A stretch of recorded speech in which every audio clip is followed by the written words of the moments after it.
जय शिवराय, जय महाराष्ट्र।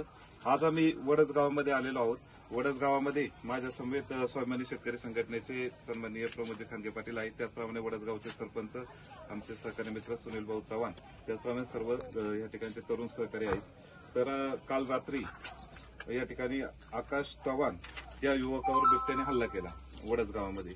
या अगोदर किसन बोर यांच्यावर देखील 2 दिवसापूर्वी हल्ला केला होता बिबट्याने, परंतु त्या ठिकाणी कुठलेही पुरावे त्या ठिकाणी नसताना वन विभागाने सांगितलं की त्या बिबट्याचा हल्ला नाही, परंतु अनेक घटना 1-2 दिवसानंतर प्रत्येक ठिकाणी बिबट्याचे हल्ले होत आहेत। जुन्नर तालुक्यामध्ये बिबट्यांची संख्या मोठ्या प्रमाणात आहे। ज्यावेळेस उमरजच्या लहान बालकावर हल्ला झाला होता त्यावेळेस आम्ही त्या ठिकाणी सांगितलं होतं मनसेच्या वतीने की वन विभागाचे एकही कास तिथे शिल्लक ठेवणार आहे। त्यानंतर आम्हाला त्यांनी बसून ठेवलं होतं पोलीस स्टेशनला, ते आम्ही जे आंदोलन करणार आहे त्या अगोदर। तर आमचं म्हणणं असं आहे की 2 दिवसानंतर 1-2 दिवस झाले का तालुक्यामध्ये कुठे ना कुठे बिबट्याचा हल्ला होतोय आणि अतिशय गांभीर्याने घेण्यासारखी बाब आहे। यावर अनेक वेळा आंदोलन झाली, अनेक वेळा उपोषणं झाली, सर्व काही झालं, परंतु बिबट्याच्या बाबतीत सक्षम असा निर्णय होताना दिसत नाही।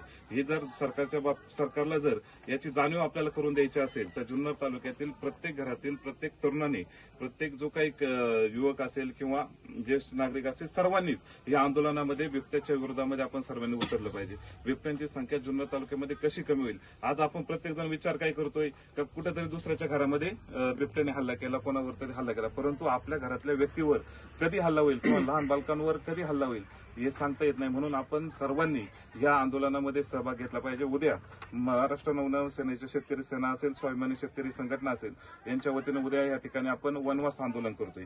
या आंदोलनामध्ये सर्वांनी सहभाग घेतला पाहिजे आणि बिबट्याच्या विरोधातली ही लढाई अधिक तीव्र कशी होईल राजकारणाविरहित, कारण बिबट्या हल्ला करताना का कोण कोणत्या पक्षाचा आहे, कोण कोणत्या संघटनेचा आहे किंवा कोण कोणत्या जाती धर्माचा आहे हे पाहून काही बिबट्या हल्ला करत नाही। सर्वाधिक जास्त जे हल्ले आहेत ते लहान बालकांवर होतात। जर लहान बालकं शाळेत जात असताना किंवा इतर ठिकाणी प्रत्येक वेळेस आपण त्यांच्यावर लक्ष ठेवू शकत नाही किंवा वन विभागाचे कर्मचारी देखील प्रत्येक ठिकाणी काही त्या ठिकाणी पोहोचू शकत नाही। ही बाब जी आहे बिबट्या हद्दपार करणं गरजेचं आहे आणि हे हद्दपार करण्यासाठी सर्वात मोठं आंदोलन सरकारच्या लक्षात जर आणून द्यायचं असेल तर जन आक्रोश होणं गरजेचं आहे आणि या आंदोलनामध्ये आपण सर्वांनी सहभागी जर झालं तर निश्चितपणे सरकारच्या लक्षात येईल आणि या विरोधात आपण सर्वजण आवाज उठवू। जय हिंद, जय महाराष्ट्र।